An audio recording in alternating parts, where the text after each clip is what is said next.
So there was a bit of a saucy sex scene in the film, and I've noticed you've got a pattern now of nakedness. Yes. On stage and in What If, there was a bit of a naked scene. Do you think you might be making up for lost time of the relatively PG 8 years of Harry Potter in terms of nudity? Well, I know, but thank God there was no nudity in the first few films. I don't think particularly. It's not that I feel like, I'll like shock people by getting naked, because I don't see there as being anything particularly shocking about it. People being naked, because we all do it like at least a couple of times a day. It's not something I seek out. I'm not like, where's my nude scene in this? Can we not make one? Can we not make one? Can we not put one in? But it's definitely like, nor is it something I shy away from, obviously. And do you have any tricks of the trade for not making sex scenes feel awkward?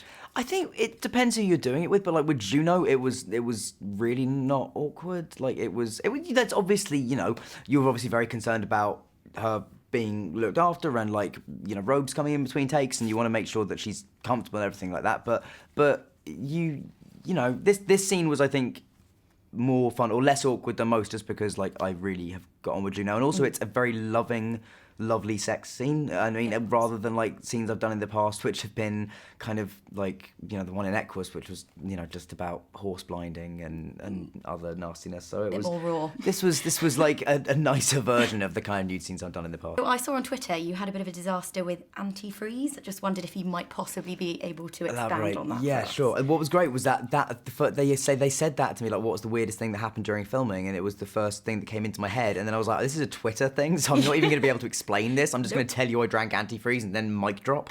So no, I don't.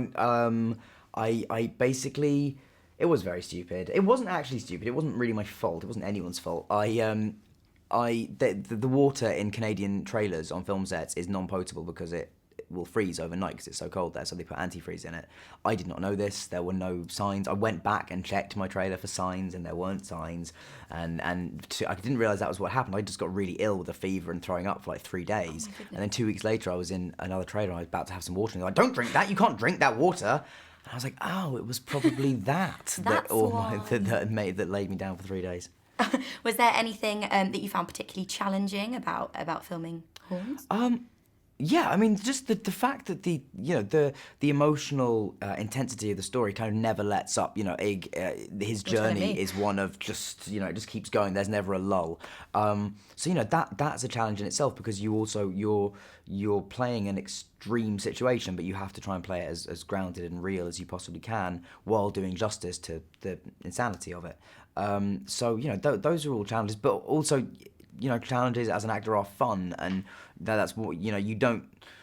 An easy day's work as an actor is like, you just do like inserts all day and open and close a drawer in close-up, and, but that's not fun. Acting kind of gets more fun the more challenging it gets as well. So when you play the devil, for example. Yeah, well, that's the thing. The devil is like a great character to play. He's, through all of literature and sort of history has been sort of considerably more written about than God in some ways, in like literature and fiction and songs and pop culture and things like that. It's the devil's in Master and Margarita. He's in Paradise Lost. And he's he's in Sympathy for the Devil. He just pops up everywhere, and there's a reason for that. And you're a totally misunderstood devil. Exactly. But it's fine, because I won't do any spoilers. No, don't do any spoilers. Okay, well, were you not even a little bit attached to your horns? I was quite attached to them. I liked them. I thought they were really cool. And even like the little baby ones at the front, I think they're kind of sweet. Like, I think the reason I probably loved that was because I love the movie Dogma, which I know a lot of people don't like that movie, but I love that movie. And so I think maybe that's one of the reasons I liked the kind of the little devil horns, is it reminded me, I think, was it Jason Lee's character in that? Might have been. Yeah, so I got to keep them. I also got to keep the leather jacket, which is pretty awesome. Infamous, yeah. And so I've got that. Yeah, I came away from this film with a few stolen things. So it'll be a good Halloween this year. It will be a good Halloween. Got all the kit. Yeah, exactly. I can just go as Ig. We were very impressed with your American accent. Thank you. How did you find kind of maintaining it all the way through? Was it a bit of a struggle, or were you so absorbed by Ig? Yeah, I mean, I try and stay in it all day, which is just, it's much easier to get up in the morning and go, okay, I'm going to be an American accent all day, than to go, I'm flipping in and out of it all day. Juno flips in and out of it all day because she lives in America, so I think it comes even quicker to her than it does to me. But no, I mean, I find that whenever I'm doing an accent, like when I did an Irish accent for a play recently, and I just stayed in it the whole time, because when you're flipping back and forth that you start to get problems. Yeah. Are there any other accents you could wow the Cosmo readers with? I mean, I did Irish in a play, and I did. I can do American. I can do Australian. I cannot do Scottish. Like my Scottish and my Welsh are horrible. I found out today on Capital Radio that I can't do Geordie because they did a thing. I'm not sure it was on today, but they got me to do a load of accents today, and some of them I was like, that's not good. Geordie's tough. Geordie's tough. They could ask me to do Chinese, and I was like, I'm pretty sure that's racist. Yeah. Pretty sure we can't do that. I won't be doing that anytime soon.